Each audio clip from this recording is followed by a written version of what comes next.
Welcome back to Bleeding Rainbow Comics. I'm LJ, And I'm Win. and today we are going to be having a non-spoiler discussion about Deadpool and Wolverine.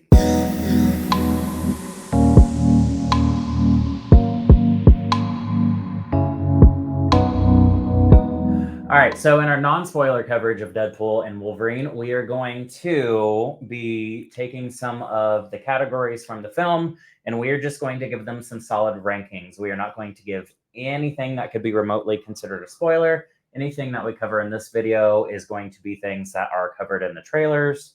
So you don't have to worry about any cameos, any plot lines, or anything like that being spoiled for you. Mostly of what we're going to do is just bring up random categories and give you a ranking from 1 to 5 on how we each feel about them. And then at the end, we're going to give some character shout outs to who we thought really stood out in the film. So without further ado, the first thing up, we are going to talk about fight scenes. So in this movie, would you rate the fight scenes 1, 2, 3, 4, 5? Where in that spectrum? 1 out of 5. Do what? 1 out of 5. You'd rate them 1 out of 5? No, like is it 1 to 5? Is that my? Yes. Okay. Yes. 1 to 5. 1 being the least good, and 5 being the most good. I would give it a 5. All right, and I would also give it a 5. Why would you give it a 5? I mean, it was just jam packed with action. It was fight scenes, and I just don't like. It wasn't like, oh, they did a fight scene. No, it was legit a fight scene. Yeah, I agree. I think that particularly since it's a rated R film, they were allowed to go a little bit further. And so the fight scenes just hit harder because they physically hit harder. There was more of an impact when they fought, when they hit each other. Yeah, they did not shy away from Wolverine using his claws. No, and they did not shy away from blood, violence, gore, and all that good stuff, all the things that make action movies great. I also thought that they were creative, and the shots that they used for the fight scenes were pretty engaging. Yes. Like they used slow-mo in a really appropriate and intriguing way. And just, that's all I can say. The way the camera panned around them as they were fighting was Yes. very visually pleasing.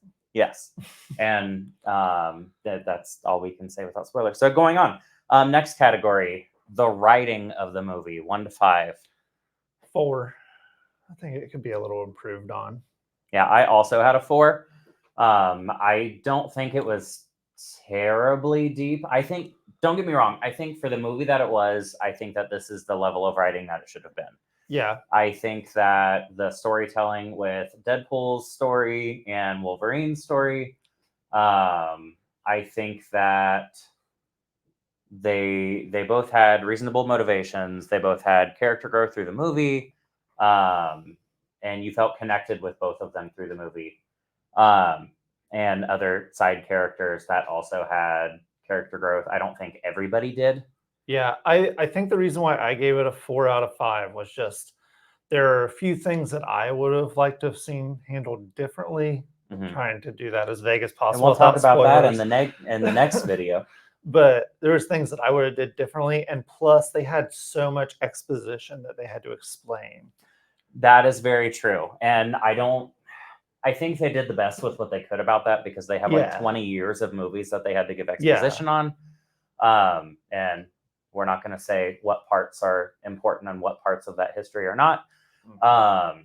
It was just and there was no real way around it. It's just I wish there was a better way to have done it. That's why I gave it a 4 out of 5. It's just so much exposition of just being told things.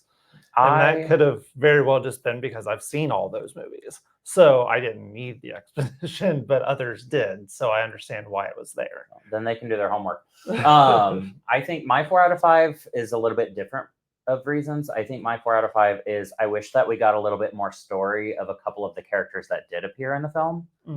I wanted a little bit more from a couple of those characters, and I think that the audience's connection to those characters would have deepened if we had a little bit more reason. I get you because I know you and I know what characters you wanted more of. Yes. So. Moving on. Costuming for this movie. I give it a 5. You go to a full-on 5. Full-on 5 because I think Deadpool's suit is the best out of all 3 of the Deadpool movies. I think this is the one that looked visually the best, most comics accurate. The red was very red. And then Wolverine, he jumped right out of my nostalgic cartoons. So, of course, he get there. Can I talk about how he looked here-wise, Wolverine? Like his mask? Yeah, I didn't know if that was a spoiler or not. No, that's not a spoiler. Okay, that is the only thing I would change about Wolverine's mask is I think the ear part was just a little too long. It almost looked comical to me, and I felt like I know it's accurate, but if they just shortened it slightly, it wouldn't have looked as funny. I don't know. I think that it looked the best that it could for Wolverine's cowl. Like the first time you saw Batman live action, it looked ridiculous too. So I think it's one of those things that we're just gonna have to let it marinate a little bit because it also took this long to get the other superhero outfits to look kind of normal. I did figure out why I felt Wolverine's eyes looked funnier than Deadpool's. It's because Deadpool's has more sculpting into it to make it look like an eye socket. Wolverine's has less. Yeah. Wolverine has less emotion. So it looked like a painted on white eye instead of Deadpool's looked sunken in. Yeah. So I think that's why. Well, for costuming, I actually gave it a 4. And not for Deadpool or Wolverine, because when I think of costuming, I think of just everybody's outfit from the whole movie. So the costume department as a whole.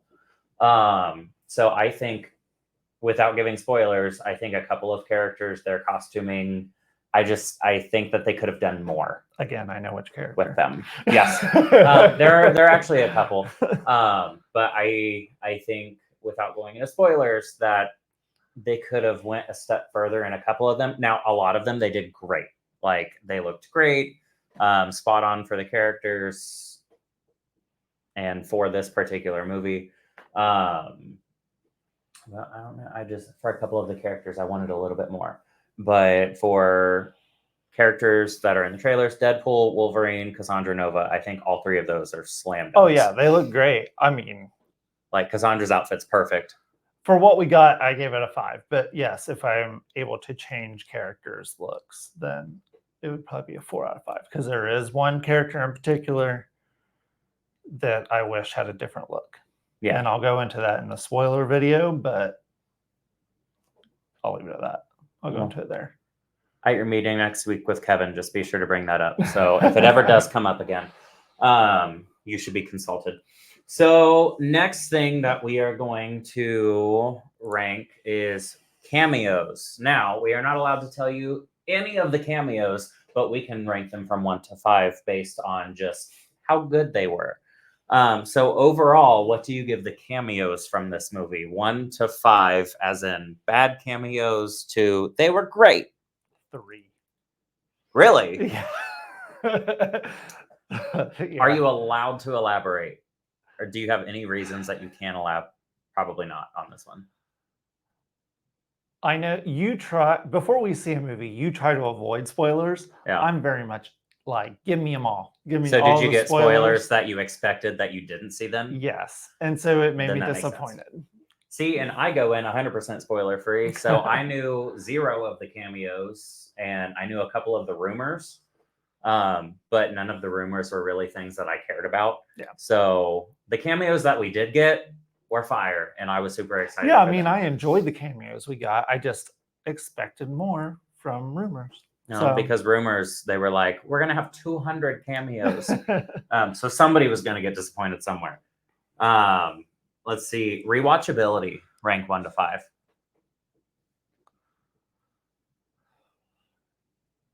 Take your time. I can edit out the pause time. In a sense of, because we've already seen it twice. We have. We went Thursday night to see it, and we also went last night to see it. So in that instance of seeing it back to back 2 nights in a row, I'm going to give it a 2.5 out of 5. Out of 5. So okay. Right in the dead in half, right in the middle. Just for the fact of I still really enjoyed it, but I don't think I needed the big movie experience again. But out of just natural rewatchability, I could see me sitting on a couch and just playing it often. Okay. So we have different approaches to this one. I gave it a 5 because I enjoyed it a lot more the second time, because the first time, without any expectation setting, is just general hype. I didn't know what to expect from the movie, and there's just so many Easter eggs and cameos that the first time you see them, well, with the Easter eggs, sometimes you don't even see them on the first try. With the cameos, I think when they popped up on screen, I was in my head more. The second time, I could enjoy them more. Yeah. So I definitely think that this is a movie that benefits from a rewatch. So that's part of the reason that my score is a 5. But I also think that, given how, I don't want to, because the movie overall, like, it's a Deadpool movie. It has a lot of comedy in it. It has some deep moments in it. So, but it's overall a comedy. So that makes it a little bit easier to rewatch. And I think that there's a lot in the movie that you can kind of pick each I also time. think it just depends on the person too. Like, you're somebody who can watch something repeatedly on a loop. I'm not. I need time to digest. Like, you watch WandaVision. You've had 24 hours to digest. You watch WandaVision like weekly. As everybody should. And I'm good. Like, I've seen it a couple times, and I'm good for a while. Like, Heartless. Let's talk about queer representation, since that's kind of like half of our shtick. 2. I think, yeah. I also gave it a 2. I mean, why? No spoiler.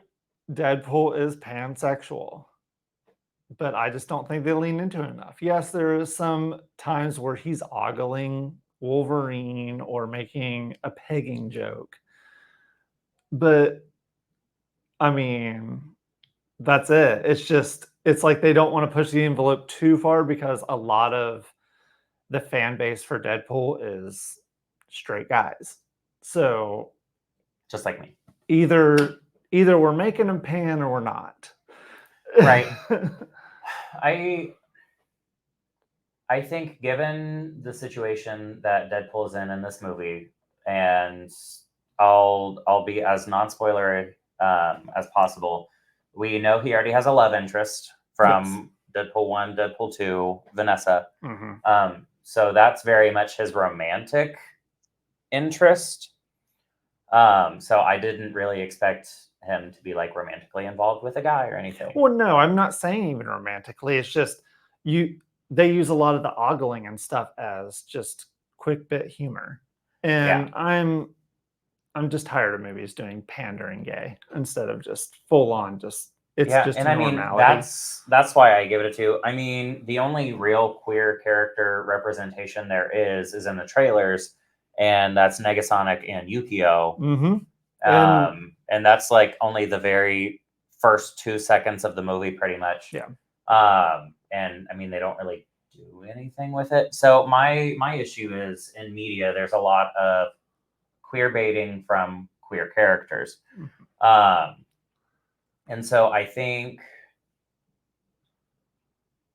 it's really cool now for straight guys to joke gay. And that's very much what Deadpool comes across as. He very much comes across as a straight character that is just super bro jokey. Romantic. Yes. And that is not Deadpool. Deadpool is very much an LGBT character. So I don't think that him sexualizing other guys is proper LGBT representation, because now it's a cool thing to make fun of homosexuality by, like, I have straight up seen dudes kiss each other as a joke, but then also be super homophobic. Like, you can do it as a joke, but as soon as somebody actually identifies as that or feels that way, then it's an issue. Like, till you get a beer in them. Yeah. But like, there are guys that do really queer things with their friends, like, and that's just kind of how Deadpool comes across in all 3 of his movies. And so that kind of does bug me, but again, that's also the character of Deadpool, so I can't be that mad at it. So I didn't really expect a lot of queer representation in this movie, and that's okay, because not every movie has to have massive queer representation. But I do think that they could have done a little bit more given the, like, I feel like just everybody is pan in a Deadpool movie. Like, it's Can we pretty just much like get rid of Sausage Party Vanessa? live action. I also think we should just get rid of Vanessa. They tried to in the second one, but Deadpool wouldn't have it. Going don't on. like her. You don't like humans. Last category of the video, theater worthiness. On a scale of 1 to 5, is this movie 1, you can easily wait to stream it and get the same experience, or 5, you have to see it in the movie theater to get the specific experience? 5. I mean, we've already seen it twice and we're going again. That's true. We're going again tomorrow to actually enjoy it, not to cover it. But no, I would hardcore agree. I think that seeing it on the big screen, the fight scenes alone are worth it, but also the audience participation that we've gotten both times we've seen it. That's just not something you can get on the couch at home. Yeah. And so I think that this is a movie that highly benefits from going to see it theatrically, and you'll want to see it again on streaming anyways. But I think that it very much is an event. Yes. And so I 100%, I rate this a 5 theater worthiness, just because it is one of those movies to where the audience around you is adding to your experience as opposed to hindering it. Like with most movies, I hate seeing it in the theater just because I hate watching it with other people because they're rude and obnoxious. Yeah. But this one, when they made noise, it made me more excited. Especially the second time when you see it, you already know all of the reveals, and then you just, instead of watching the screen when a reveal happens, you look down the aisle and see grown men going, that was the best part. It really was. There was 2 guys right next to us, just like, and we can't tell you why. Yeah, they literally edge of their seats. I'm not going to get too close. Literal hands on mouth fangirling. Yeah, it was great. They were They were pearl clutching. All right, and then last part of the non-spoiler discussion: character shout-outs. I assigned homework because that's me. Pick 1 to 3 characters to highlight in the film. They have to be characters that have been in trailers or announced, and you can't say anything spoilery about them. 2, Cassandra Nova. You have a very hip 2. 2, Cassandra Nova and X-23.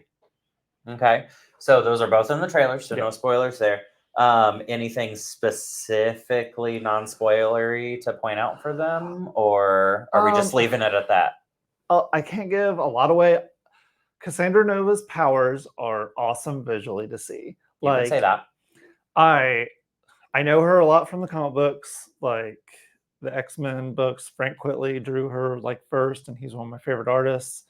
And I really liked that character. I didn't know it was him that drew her first. Oh, I'm pretty sure. Either way, that's where I was introduced to her from. And I was introduced to her from this movie. And so I always thought she was interesting. And then X-23, I just love her. I've loved her since Logan.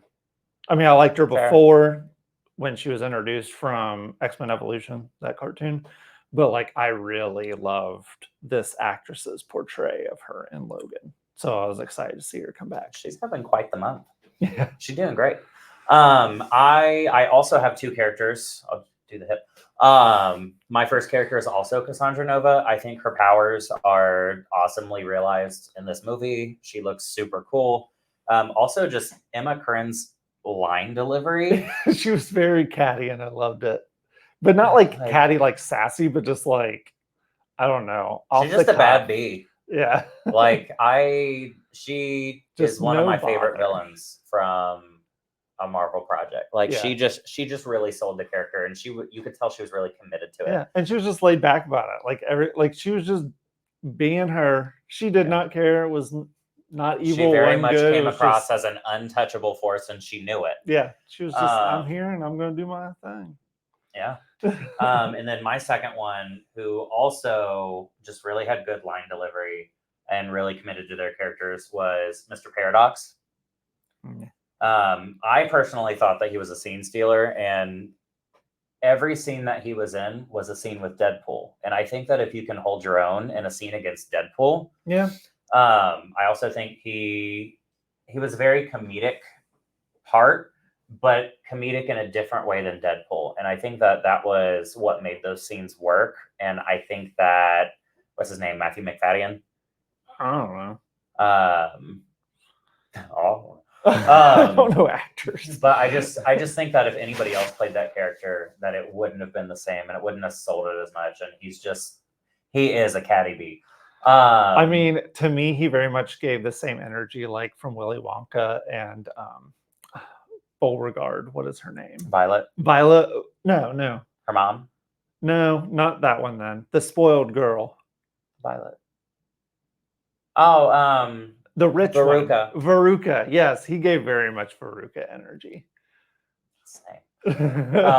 But no, I think that the choices that he made were just really good choices, and it really made me feel connected to that character.